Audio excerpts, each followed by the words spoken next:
하나님께서 우리에게 주시는 말씀은 신약성경 고린도전서 11장 1절부터 16절 말씀입니다. 오늘 말씀을 통해서 바울은 교회의 질서를 이야기하고 있습니다. 바울이 그리스도를 본받는 것처럼 고린도 교회는 바울을 본받아야 된다고 이야기합니다. 오늘 말씀을 통해서 우리가 알 수 있는 첫 번째는 우리는 주님을 본받아야 합니다 라는 것입니다. 우리는 주님을 본받아야 합니다.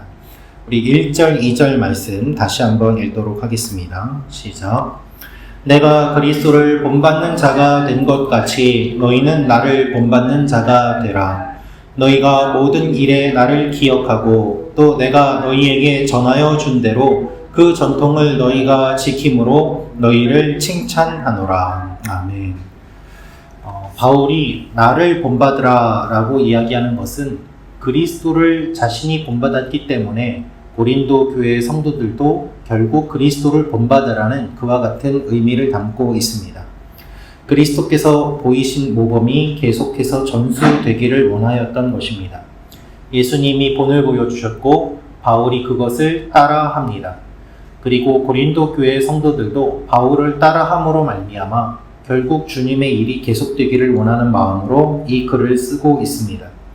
특히 바울이 지금 고린도에 있지 않기 때문에 멀리 떨어져 있는 상황 속에서 그들이 적극적으로 바울의 가르침을 따라 행하고 주님의 가르침을 기억하도록 권면하고 있습니다. 그래서 바울은 고린도 교회를 칭찬합니다. 전해준 주님의 말씀을 여러분들이 잘 듣고 지키고 있으므로 내가 칭찬합니다 라는 것이죠. 그래서 2절에 그 전통을 너희가 지킴으로 너희를 칭찬하노라 라면서 고린도 교회를 책망만 하는 것이 아니라 고린도 교회가 잘한 것을 칭찬하고 그 잘하는 것들을 계속해서 이어나가기를 권면하고 있습니다. 오늘 이 아침에도 우리가 기도할 때 어떤 것을 기도할까요? 결국 주님을 닮아가도록 기도하는 것이 필요할 것입니다. 주님, 오늘도 내가 주님을 닮아가는 사람이 되게 하여 주옵소서. 나의 삶에 주님의 모습이 드러나게 하옵소서. 기도하며 나아가는 여러분과 제가 되기를 원합니다. 두 번째로 알 수 있는 것은 교회의 질서를 기억해야 합니다 라는 것입니다. 교회의 질서를 기억해야 합니다. 우리 고린도전서 11장 7절부터 10절 말씀 다시 한번 읽도록 하겠습니다. 시작. 남자는 하나님의 형상과 영광이니 그 머리를 마땅히 가리지 않거니와 여자는 남자의 영광이니라.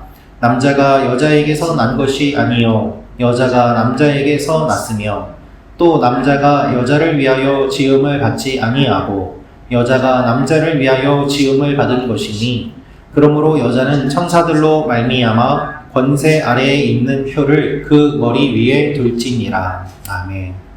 바울은 남자와 여자 그리고 그리스도와 하나님 사이의 여러 가지 질서에 대해서 이야기를 하고 있습니다.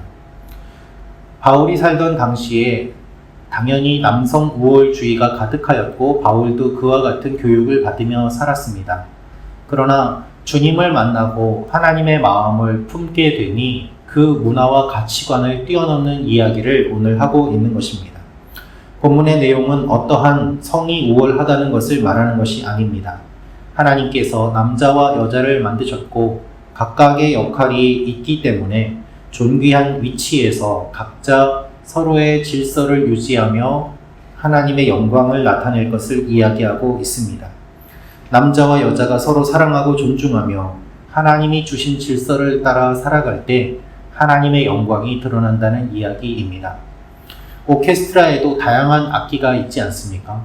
그러나 그 다양한 악기가 자신의 소리를 더 크게 드러내겠다고 지휘자의 지휘를 무시하면서 자신의 소리만 주장하면 그것은 아름다운 음악이 아니라 소음에 불과하게 될 것입니다. 주님이 말씀하시는 질서가 바로 이와 같은 것입니다. 각각 가진 특성이 있고 하나님께서 창조하신 모습들이 있기 때문에 그것에 걸맞게 자리를 지키며 그 역할을 잘 감당하라는 것입니다. 특별히 고린도 교회가 시끄러운 문제들이 많았기 때문에 이 질서를 기억하라며 바울이 강조하고 있습니다. 교회의 모임은 단순한 성도의 모임이 아닙니다. 성도의 모임을 뛰어넘는 하나님의 임재와 영광이 있는 것입니다.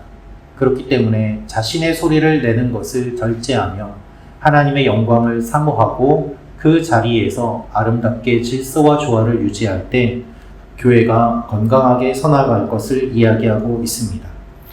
특별히 고린도 교회는 여러 은사들이 많이 있었습니다. 기도나 예언을 할 때, 예배 드릴 때 질서대로 할 것을 이야기하고 있습니다.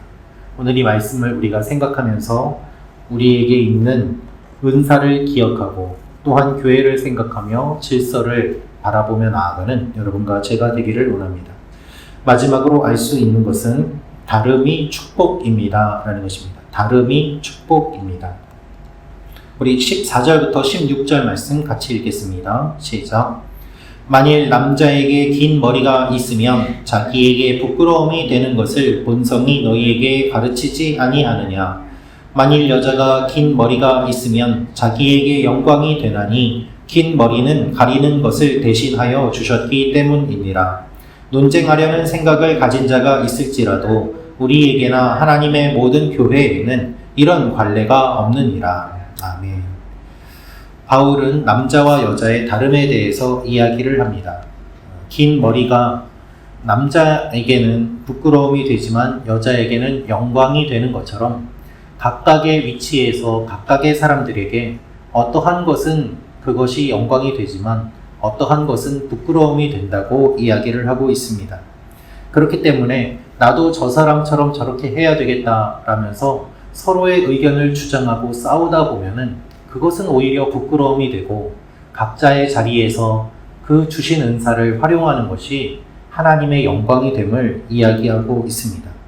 각 사람에게 주신 정체성과 질서를 존중하며 다름 안에서 조화를 이루는 것이 성경이 말하는 건강한 공동체의 모습입니다. 그래서 바울은 마지막에 이와 같이 이야기합니다. 논쟁하려는 생각을 가진 사람이 있을지는 모르겠지만 하나님의 교회에는 이러한 관례가 없다라고 말입니다. 바울은 주님의 명령이 아니라 관례를 들어서 이야기하고 있습니다. 그 뜻은 무엇인가 하면 다양한 측면에서 이 문제를 두고 여러 다툼과 논쟁이 일어났기 때문입니다. 그렇기 때문에 타인의 이익을 우선하고 양보하며 하나님의 영광을 나타내기 위해서 논쟁하고 싶은 것들도 제한하고 좀 참고 서로를 바라보며 나아가는 것이 좋다고 권면하고 있는 것입니다. 우리가 어떤 사안에 대해서 논쟁하려고 하면 끝이 없습니다. 논쟁에서 내가 이긴다고 하여도 상대방이 수긍하고 자신의 생각을 바꾸는 것도 아닙니다. 그것이 교회의 덕이 되는지도 생각해 볼 필요가 있습니다. 서로의 다름을 부족함으로 깎아내리는 것이 아니라 서로의 다름이 빛을 내는 동기가 되도록 힘쓸 필요가 있음을 바울이 이야기하고 있는 것입니다.